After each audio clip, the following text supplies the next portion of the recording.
Hello dear students, welcome to EPG Pathshala. I am Pooja Sharma, Assistant Professor, Khalsa College of Education, Ranjit Avenue, Amritsar.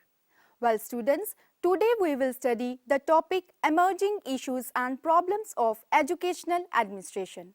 The objectives of this topic are to understand the emerging issues and problems of educational administration in India at primary education level, to understand the emerging issues and problems of educational administration in India at secondary education level, to understand the emerging issues and problems of educational administration in India at university education level, to understand the emerging issues and problems of educational administration in India at technical education level. Students, you must be aware that educational policy planning is the under overall charge of the Central Ministry of Human Resource Development, which includes the Department of Elementary Education, Literacy and the Department of Secondary and Higher Education. The ministry is guided by Central Advisory Board of Education, which is the national level advisory body. The education ministers of all the different states are member of the board. In our country, the constitutional provision favor decentralization, yet the educational administration here is a mixture of centralization and decentralization. Hence, there is complete lack of coordination in the different sphere of education. This makes educational administration devoid of its promptness. The scenario today is that no unit of educational administration is fulfilling its obligations. We can categorize major issues and problems in educational administration according to primary education, secondary education, higher education and technical education. Let's look into administrative problems of primary education. The first problem we face at this level is related with the problem of universalization, such as faulty policy of government. There is conversion of large number of existing primary schools into basic schools, which has caused financially problem in implementation. Another problem is political difficulties. So far, the government of India has not been able to devote their full attention towards education due to the problems of food, of hostile neighbors, the problem of linguistic state, etc. Next is faulty administration of education. In most of the states, the responsibility of universal primary education is on the authorities of blocks, municipalities and educational districts. The progress of expansion of the primary education gets slow because of the indifference and incapability of these institutions. Then we have dearth of money. Income of local institutions responsible for primary education is so much limited that they are totally incapable of meeting the expenditure of compulsory education. Another is establishment of school buildings. The third and fourth All India educational surveys indicate that even now there are lakhs of villages and habitations without schools due to non-availability of funds. And lastly, there are some natural obstacles. The village and small habitations in areas of Himalaya regions, Kashmir, Garhwal, Almora and with less population are situated distance apart. So are the desert areas in Rajasthan, the dense forest areas in Madhya Pradesh, Orissa, Assam and many southern states create problems for expected enrollment. These are very difficult areas with lack of communication, education, school organization and absence of transport. Second major problem that we face is lack of physical facilities. The most fundamental problem is lack of policy guideline for infrastructure development in schools. The children enrolled for free and compulsory education are deprived of basic necessities such as inadequate classroom, staff offices, laboratories, workshops and libraries. This situation arises because the central, state and local governments have failed to implement policy directives on the minimum standards in relation to school facilities.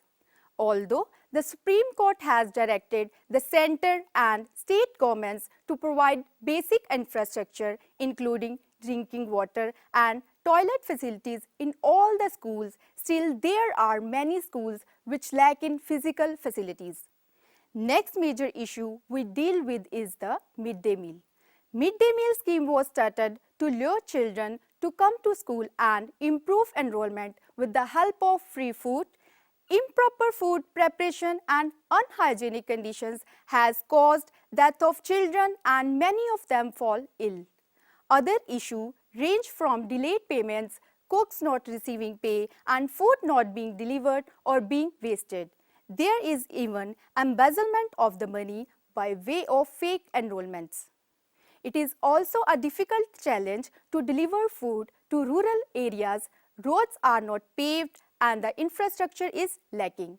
Government agencies are not doing the monitoring. They submit reports sitting at their tables without having visited schools. Caste-based discrimination continues to occur in the serving of food. The grievance redress mechanism for the complaints of midday meal scheme is not known to the parents. Another major problem is front of us is one teacher school. The job of teaching is far more complex in remotely located schools in comparison to urban schools due to poor connectivity, lack of interaction with peer group or teachers and lack of need-based training to teachers coupled with poor quality of school facilities. A large number of single teachers handle multi-grade and diverse age group children in classroom situations.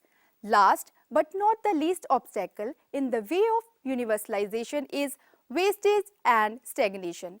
It is another major problem and great obstacle for universalization of elementary education. This is due to the lack of educational atmosphere, undesirable environment, lack of devoted teachers, poor economic conditions of parents, absence of proper equipment, etc. This has increased the dropout rate of students largely. Next in hierarchy come the administrative problems of secondary education. The first problem addressed herein is recruitment. Recruitment is frequently not systematic, does not draw a sufficient number of potential teachers to the profession either from the pool of secondary leavers or from the old people with relevant academic backgrounds. In response to an insufficient number of teachers and scarcity of funds, contract teachers are often hired for secondary teaching and paid through school or community fees. Such teachers have a less stable source of income, creating issues of absenteeism and retention that the schools themselves must address. Secondly, we face the problem of vocationalization. The vocational aim laid out by Indian Education Commission stands unachieved because there is lack of sufficient number of learning and training infrastructure. There is lack of experienced and qualified teachers to train students on vocational skills. The poor quality of training is not in line with industry needs. There is no clear policy or credit system for vocational education. The next big challenge we face is finance. The establishment of new secondary schools is essential for meeting the educational needs of the increasing student population.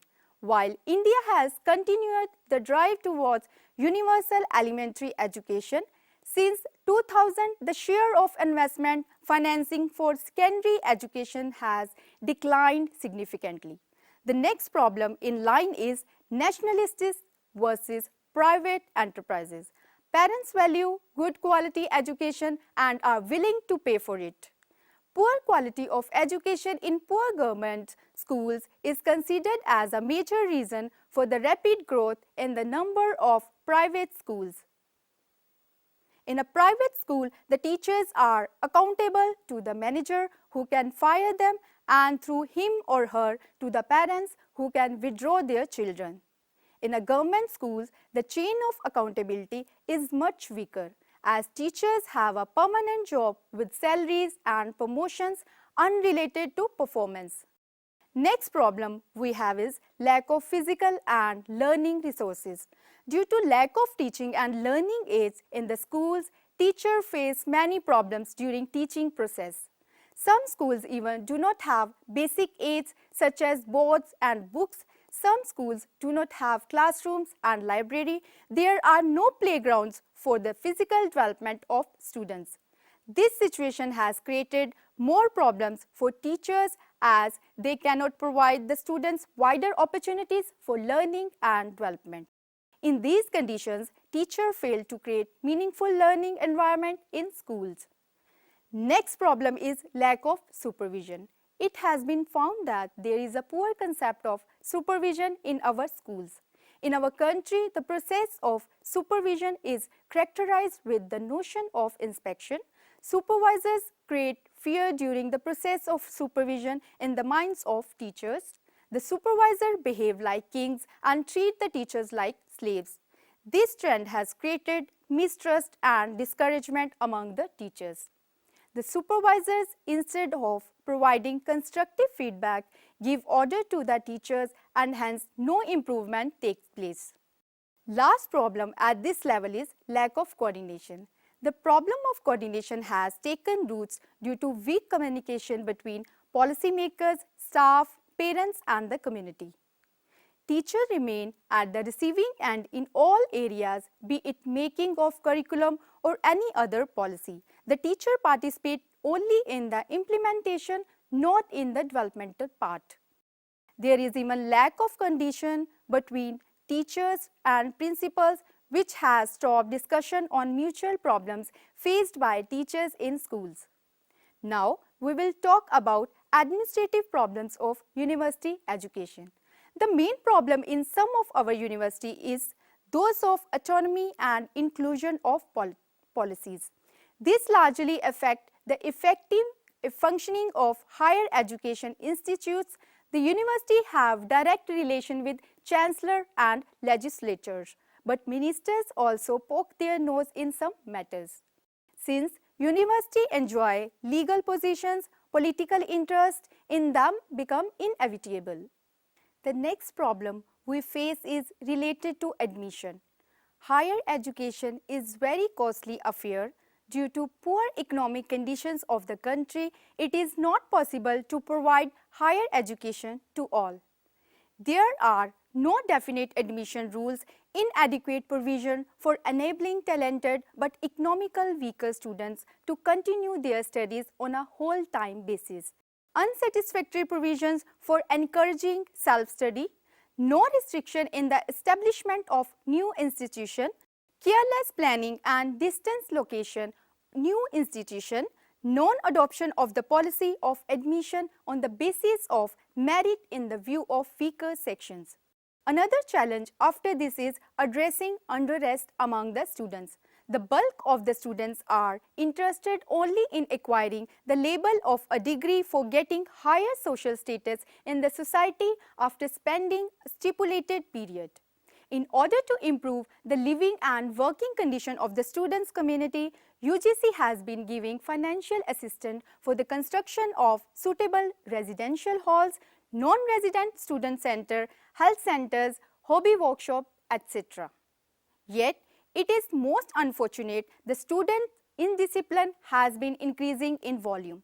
Sometimes the ugly incident and outburst of the student frenzy disturb the academic atmosphere of the universities and cause grave concern to educationalists, parents and others interested in student welfare.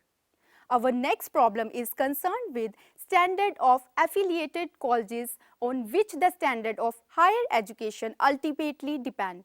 Any program for the improvement of higher education, therefore, will have to concentrate on the affiliated colleges.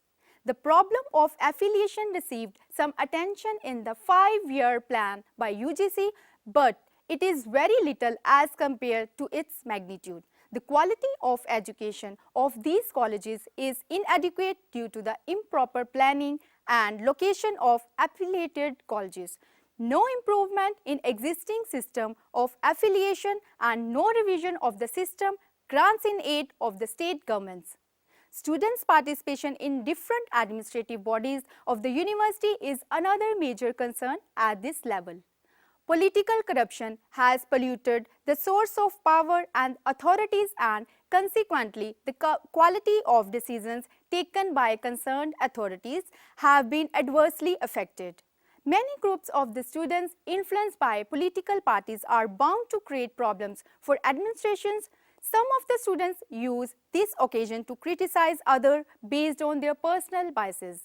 Due to this, the universities have become advertisers for certain brand of politics within the campus, influence students through the meeting and campaigns. The alarming increase in the rate of unemployment among educated persons is another issue of concern. Now the question arises, where to accommodate this influx of educated persons that stream out from universities all over the country? If properly harnessed, the manpower should prove to be an asset and not a liability. Persons at the helm of affairs must pay considerable attention to this aspect of the problem. No serious attempt has so far been made to relate education to manpower planning, although this is one of the recommendations of Kothari Commission. Next, the issue of finance is a huge challenge. Declining public expenditure in the education sector, increasing cost per student without the support from credit markets, and dominance of private sector in higher education worsen the problems of finance in higher education. While on one hand, we argue that Government of India should play a pivotal role in financing higher education, on the other hand, heavy public subsidization of higher education could lead to unequal distribution of welfare, since public expenditure on higher education is made out of general taxes. Let's move on to administrative problems of technical education. The foremost problem of the current technical and vocational education environment is its fragmentation and the uncoordinated management and administration of each subsystem, that is, government, industry and educational institution. There is lack of an institutional framework to organize, articulate, integrate, regulate and ensure the quality of training, interventions and programs. Shortage of institution is the second major problem at this level. On a few institutions impart technical education and the existing number fails to cope with their needs of the increasing populations. There is need for its constant expansions and improvement. For this cooperation, the state and central government is of great importance. The next problem that comes up is the poor technical knowledge of administrators. The administrators are responsible for industrialization, but their lack of knowledge of technical engineering subjects does not allow them to succeed in achieving the targets of industrialization. The government and Directorate of Technical Education can solve this administrative difficulty. In the part of lesson, we will discuss general problems of educational administration. Due to limitation of state machinery, in some states there are separate posts of Director of Primary Education and Director of Secondary Education, but in other there is only one post. Various suggestions we were given to Secondary Education Commission and Kothari Commission to solve such problems, but not concrete steps have been taken in these directions. The division of constitutional provision is theoretical and ambiguous. Even after the division, the three units, central government, state government, local government, are interdependent. There is no clarity of their programs, there is indifference in the implementation of plans concerning the educational development and expansion and regarding stating of various programs. There exists lack of cooperation amongst them, which has created many obstacles in the educational organization. Vested interest of private management is a major problem. India is presently suffering from the problem of scarcity of resources and artificial scarcity created by affluent and powerful persons to fulfill their vested interest. the failure of people connected with the management of the schools and their vested interest is affecting the teachers as well as increasing educational expenditure which affects the students. Another common problem encountered at this level is insufficient sense of responsibility shown by authorities. District inspectors are more active to their rights connected with their post and their administrative powers than to their responsibilities. Hence, they fail to behave properly with their subordinates and other capable and experienced persons. They do not get necessarily help and cooperation from them. Their subordinate officers and employees also lack sincerity and proper behavior. The attitude of educational officers is authoritative and critical instead of cooperative and helpful in matter of inspection of schools and its problems. So, they do not help in solving problems. Next problem that we have is of coordination. The Indian central government intend to shift the burden on state government on the pretext of constitutional provisions. The agencies of cooperation or contact among the state government through which uniformity can be maintained are less effective. Though, after the establishment of regulatory bodies like UGC and different boards of education, many of such problems have been solved. Still, the problem of coordination has not been uprooted. Another problem at this level is caused by inhumaneness of Indian authorities. Educational administration envisages a different kind of method and rules from that of general administration, but in our country, same kind of rules are being used for all the system without paying any attention to its practical aspect. Any officer of Indian civil service is sent to Education Ministry or Education Department. Next, we have deep-rooted problem of red tapeism. Educational programs need to keep changing with the changing demands of the society. The present education system suffers from red tapeism. The money censured in various plans were never utilized fully. Many important programs remained enclosed in the departmental files at one stage or other, and finally the money was either spent on some other work or returned as such. Problems in educational administration stem from lack of leadership. School administration officials are usually former teachers or principals who have worked hard to qualify for their positions and have many years of experience. But experience does not necessarily qualify one to be leader. Educational administrators must adhere to policies even if they do not personally agree with them. Good leaders work without sacrificing the integrity of the system. Another problem arises at administrative level when administrators do not have regular and open lines of communication with their teaching staff or with their superiors. Because of overwhelming responsibilities, principals tend to become less accessible, which leads to less face-to-face interaction, which is important for the teachers and the students. Instead, issues usually are addressed in general meetings because of time constraints. The teacher-student relationship is a close one that can be nurtured by everyday interaction. A disconnect can result into major problems when a dialogue between teachers, principal and district leaders is not maintained. This causes resentfulness on the part of teachers who perceive a lack of concern on the part of their superior. When the teacher feel indignant, their performance suffer along with the lower student achievement.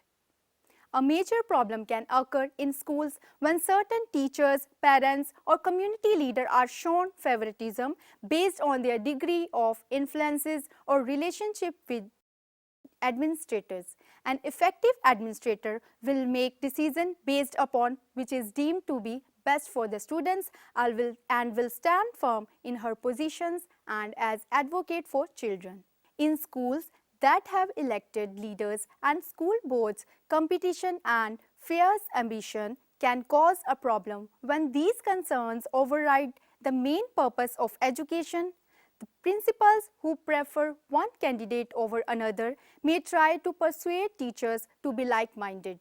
Some candidates may use low test scores and high dropout rates as weapon to force current leaders out of their positions, thereby casting the district into a negative light. If communities do not see their educational leaders as a people of integrity, the motivation of participation in school improvement projects is diminished, thereby negatively affecting the future of children's education.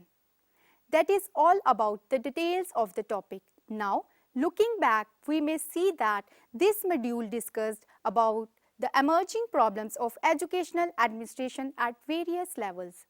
Educational institutions are the preparation grounds for the progress of a nation. Educational administration is responsible for the development and expansion of different educational systems and to keep track of the changing demands of the society. Proper regulation and channelization can increase the utility of education for public. The various administrative problems at different levels of education need immediate attention.